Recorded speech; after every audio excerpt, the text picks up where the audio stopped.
Hi Fire Sign, Aries, Leo, and Sagittarius. Kumusta po kayo guys? Okay, so Fire Sign, maraming salamat po sa walang sawang pagsubaybay sa ating mga reading. And kung kayo ay bago pa lang sa ating channel, mag-subscribe na po kayo guys. And i-click mo na rin yung ating notification bell para lagi po kayo guys updated sa ating mga bagong upload. Tignan natin Fire Sign, ano ba ang inyong gabay? Gabay po ni Fire Sign.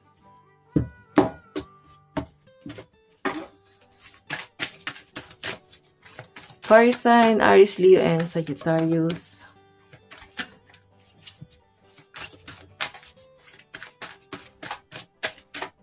Okay, so Fire Sign, meron tayong Knight of Wands. Meron tayong Seven of Swords.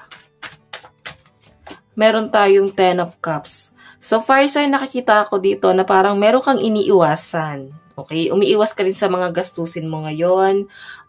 Nakikita ko na pansamantala kang nawala sa sa focus mo and hindi mo magano na-appreciate yung family mo. Parang inisip mo, Fire Sign, no? Hindi ko naman guys nilalahat. Mas inisip mo dito yung nararamdaman mo. Kasi parang nilaan mo na kasi yung buong pagmamahal mo sa kanila at atensyon. So ngayon parang naiisip ng mga Fire Sign na parang ako naman. Parang ako din naman nasasaktan. Pero nakikita ko dito na nare-realize or mas nare-realize ngayon ng mga Fire Sign na mas gusto nyo mag-focus ngayon sa family nyo. Okay? Meron tayong Ten of Cups. Ayan o. Kung dati para bang mahilig, no? Mahilig sa mga barkada, mga Fire Sign, shopping, happy-happy. Naging kampante ang mga Fire Sign. Ganun yung nasa sense ko. Pero ngayon guys, parang nagkakaroon ka ng dito, plano na hindi ka pala dapat maging kampante. Okay? Hayan na tumatakbo ka papunta sa family mo. So, I think yung iba sa inyo, iniisip mo dito yung kapakanan ng family mo. Or pwedeng iniisip ng mga Fire Sign yung mga obligasyon nyo. Okay? So, nakikita ko rin dito guys, yung pagiging ambitious nyo. Pagiging leader type. Parang feeling mo nandun ka sa spotlight. Okay? Pagka kasi nandun ka sa spotlight, parang feeling mo maraming nakatingin sa'yo. So, I think blessing na dumarating sa inyo, guys. Okay? Maraming blessing na darating sa inyo. Kaya nga, Fire Sign, ang sinasabi dito, ilaan mo sa mas nakakabuti. Ayan, family nga, oh. Kung makita mo nandun yung mga kaibigan mo, mga distraction, sabihin natin, piliin mo yung mga kaibigan mo, Fire Sign. Piliin mo yung mga taong sasamahan mo, yung mga taong tutulungan ka mag-grow. Okay? I-motivate ka ng tama. Iba sa inyo, nakita ko naman yung pagiging matured ng mga Fire Sign. So, tignan pa natin guys, ano pang ipapakita ng inyong energy. Kukunin lang natin to guys.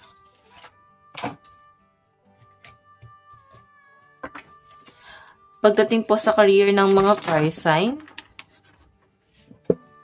Okay. Sa career naman po ng mga Fire Sign.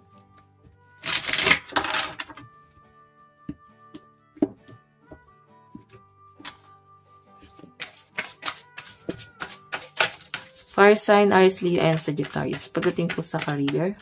So, Fire Sign, meron tayong 10 of Swords. Meron tayong 6 of Cups. And 8 of Cups. Okay, ba sa inyo guys, pagod ka ngayong araw. As in, parang mafe-feel mo na demand ka, marami kang inaasikaso, magiging busy ka. May nakikita rin ako mga opportunity na paparating sa inyo. Napakabilis nito, Fire Sign. Okay, so Fire Sign, kung makikita mo, maaaring meron kang aasikasuhin, lalakarin. Nandun ka sa point na parang nawalan na kayo guys ng gana. Pwedeng sa career.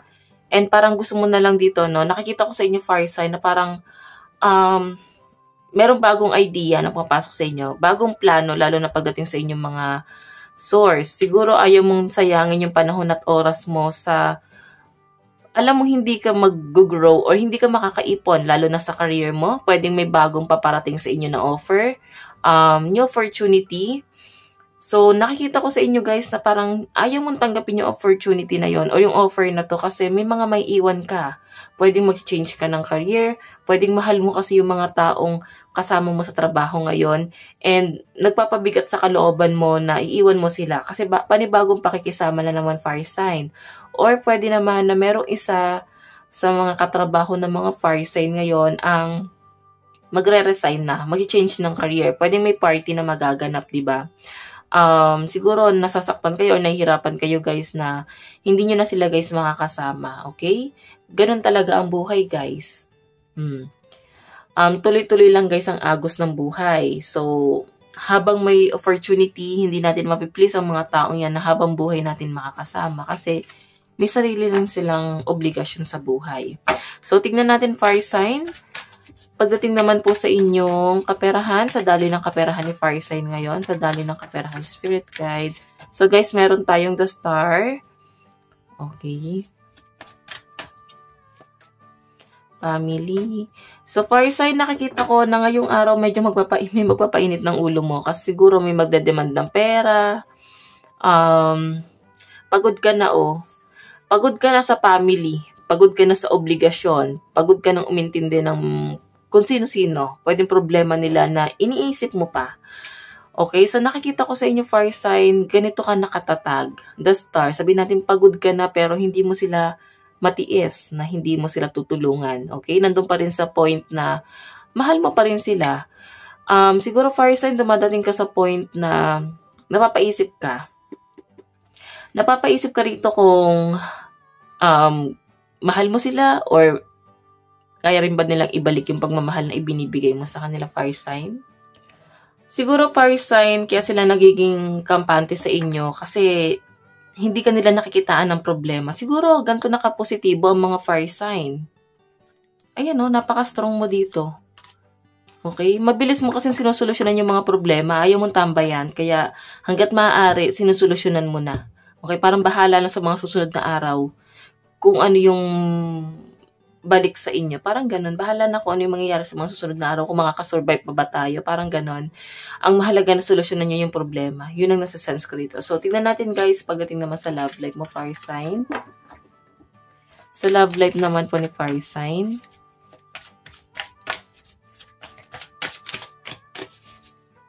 Fire sign, Aries, Leo, and Sagittarius. So, fire sign, meron tayong the sun. Meron tayong wheel of fortune. And, meron tayong the lovers. Wow! New love. Yung nakikita ko dito, fire sign. May new person na paparating sa inyo. Nakikita ko na hindi ka basta-basta magtitiwala kasi pagod ka na, fire sign. Okay? Or bago ka pumasok sa relationship, lalo na kung single ka ngayon, gusto mo may changes na mangyari muna sa buhay mo. Pwedeng hindi naging maganda yung relationship mo sa past person mo. May hinanakit kang nararamdaman. Pero ito kasi guys, the sun, new beginning, na dito pa yung wheel of fortune. So, new love interest yung nakikita ko na maaring paparating sa inyo, fire sign. Pwede magpaparamdam sa inyo, magpapabago ng pananaw ng mga fire sign. So, I think, guys, fire sign, seryoso sa inyo tong taong to guys. Talagang may pagsusumikap siyang ginagawa rito kasi gusto niyang, hindi ka man niya kayang pantayan, gusto niyang may mapatunayan sa inyo, fire sign. Okay? The lovers mukhang makakasundo mo tong taong to, guys. Okay? So, tignan pa natin, fire sign, ang inyong advice. Kunin lang natin tong card.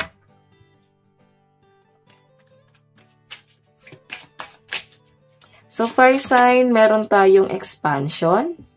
So, diba? Tama to, fire sign, no? Nakikita ko yung pagiging logical mo. Lalo ka pang lumalawak. Ayaw mong mag-focus lang sa isang bagay. Siguro, nandun ka sa point na gusto mo mag-explore.